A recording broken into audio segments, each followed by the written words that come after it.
ஒரு அழகான கிராமத்தில் மணி என்ற நாயும் சிட்டி என்ற பூனையும் வசித்து வந்தன. ஒரு நாள் மதிய நேரம் இருவரும் தோட்டத்தில் விளையாடிக் கொண்டிருந்த போது வானம் திடீரென இருட்டியது. பலத்த காற்றுடன் மழை பெய்யத் தொடங்கியது. மணி ஓடிச் சென்று தனது மரக்கூண்டுக்குள் ஒளிந்து கொண்டது.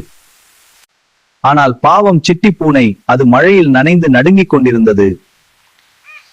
சிட்டி நனைவதை பார்த்த மணி சும்மா இருக்கவில்லை. உடனடியாக வெளியே வந்து சிட்டியை தூக்கிக் கொண்டு தன் கூண்டுக்குள் சென்றது.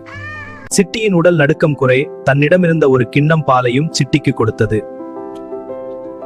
மறுநாள் காலை மழை நின்றது. அப்போ அந்த பக்கமாக ஒரு பெரிய நரி திருட்டுத்தனமாக வந்தது. சிட்டி சற்றும் யோசிக்காமல் நரியின் முகத்தில் பாய்ந்து தன் கூரிய நகங்களால் பிராண்டியது.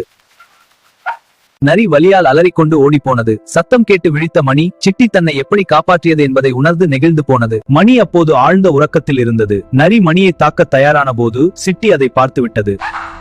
உருவத்தில் சிறியவராக இருந்தாலும் ஆபத்து நேரத்தில் உதவும் குணமே உண்மையான நட்பு. உங்களுக்கு இந்த கதை பிடித்திருக்கிறதா? Like and subscribe please.